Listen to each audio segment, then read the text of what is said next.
નમસ્કાર મિત્રો. ગુજરાત પોલીસ ભરતી અંગે ખૂબ જ મોટા સમાચાર સામે આવી રહ્યા છે. એના વિશેની વાત આપણે આજના આ વિડીયોની અંદર કરવાના છીએ.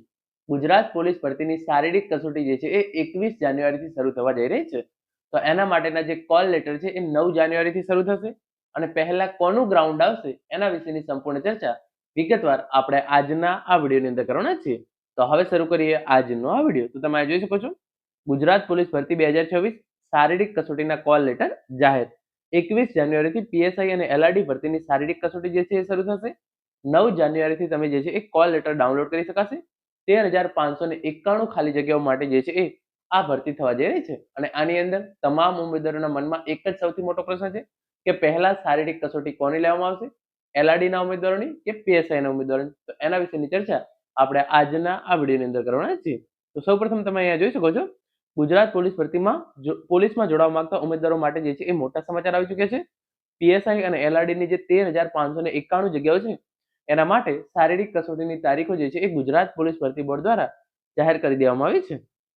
21 જાન્યુઆરીથી જે છે એ શારીરિક કસોટી એટલે કે ફિઝિકલ ટેસ્ટ શરૂ થશે. એ આપણને સૌને ખબર છે. ગુજરાત પોલીસ ભરતી બોર્ડ દ્વારા ઓફિશિયલ વેબસાઇટ ઉપર અને ટ્વીટ કરીને પણ ઇન્ફોર્મેશન આપવામાં આવી છે. 21મી જાન્યુઆરીથી જે છે એ શારીરિક કસોટી શરૂ થશે. રાજ્યના વિવિધ કેન્દ્રો પર ઉમેદવારોની દોડ, ઊંચાઈ, છાતી અને અન્ય શારીરિક કસોટીનું જે છે એ આયોજન કરવામાં આવશે. એના પછી તમે અહીંયા આગળ જોઈ શકો છો જે પુરુષ ઉમેદવારો હોય છે એમને જે છે એ 5,000 મીટર દોડ 25 મિનિટમાં પૂરી કરવાની હોય છે. મહિલા ઉમેદવારોને 1600 મીટર દોડ જે છે એ 9.5 મિનિટની અંદર પૂરી કરવાની હોય છે. અને જે માજી સૈનિક ઉમેદવારો છે એમને 2400 મીટર દોડ 12.5 મિનિટની અંદર જે છે એ પૂરી કરવાની હોય છે. 9મી જાન્યુઆરીથી કોલ લેટર ઉપલબ્ધ થશે.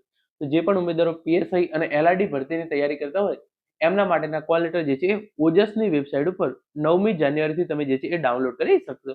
કોલ લેટરમાં પરીક્ષાની તારીખ આપેલી હશે, સમય, કેન્દ્ર અને જરૂરી સૂચનાઓ જે છે એ આપવામાં આવેલી હશે.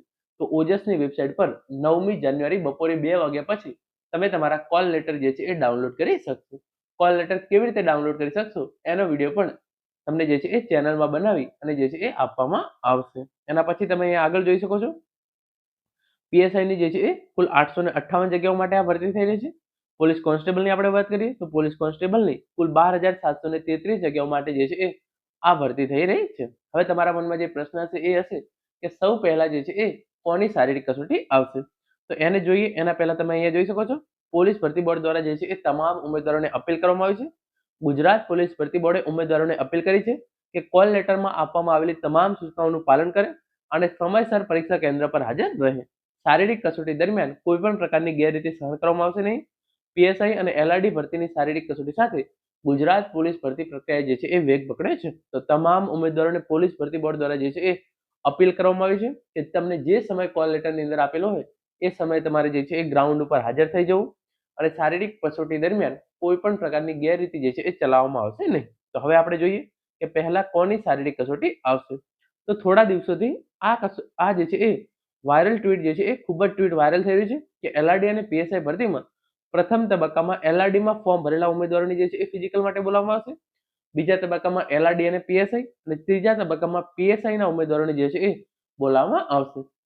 ગત ભરતીમાં કેવું હતું કે સૌપ્રથમ પીએસઆઈ ના ઉમેદવારોને બોલાવવામાં આવ્યા હતા. એના પછી જે ઉમેદવારો એલઆરડી અને પીએસઆઈ બંનેની અંદર ફોર્મ ભરેલું હોય એમને જે છે એ બોલાવવામાં આવ્યા હતા. અને અંતમાં જે છે એ પોલીસ કોન્સ્ટેબલ ભરતીના ઉમેદવારો છે એમની જે છે એ શારીરિક કસોટી યોજવામાં આવી હતી. પરંતુ આ વખતે જે છે એ આ ટ્વીટના જણાવ્યા અનુસાર જે ઉમેદવારે ફક્ત પોલીસ કોન્સ્ટેબલ એટલે કે એલઆરડી માટે ફોર્મ ભરેલું છે એમની જે છે એ શારીરિક કસોટી પહેલા આવશે. એના પછી એલઆરડી અને પીએસઆઈ વાળાની અને છેલ્લે જે છે એ પીએસઆઈ વાળાની આવશે. પરંતુ આવી જે છે એ કોઈ પણ પ્રકારની ઓફિશિયલ ઇન્ફોર્મેશન ગુજરાત પોલીસ ભરતી બોર્ડ દ્વારા જે છે એ હજુ સુધી જાહેર કરવામાં નથી આવી. તો જ્યાં સુધી કોલ લેટર આવતા નથી ત્યાં સુધી તમારે જે છે એ આવી કોઈ પણ બાબત ઉપર ધ્યાન આપવાની જરૂર છે નહીં. જે છે એ આવતીકાલે કોલ લેટર આવી જવાના છે તો આપણને જે છે એ ખ્યાલ આવી જશે કે પહેલા જે છે એ કોની શારીરિક કસોટી આવશે. 9 તારીખથી જે છે એ કોલ લેટર શરૂ થશે. 21 તારીખે જે છે એ દોડ થવાની છે. પરંતુ જ્યાં સુધી લાગે છે ત્યાં સુધી પીએસઆઈ વાળાની જે છે એ પહેલા શારીરિક કસોટી લેવામાં આવશે. તમામ ઉમેદવારો જે છે એ શારીરિક કસોટીની તૈયારીમાં તો રહેવાનું છે. પરંતુ જે છે એ 99% જે છે એ ચાન્સીસ છે કે પીએસઆઈ વાળા ઉમેદવારો હોય એમની જે છે એ પહેલા શારીરિક કસોટી લેવામાં આવે. આવતીકાલે જે છે એ આપણને સ્પષ્ટ થઈ જશે કે પહેલા કોની જે છે એ શારીરિક કસોટી લેવામાં આવે. તો માત્ર હવે એક જ દિવસની રાહ જોવાની રહી છે. તમે જે છે એ તમારી પ્રેક્ટિસ જે છે એ ચાલુ રાખજો. આવતીકાલે જે છે એ તમામ ચિત્ર જે છે એ સ્પષ્ટ થઈ જશે કે પહેલા જે છે એ કોની શારીરિક કસોટી લેવામાં આવશે. Thank you so much for watching.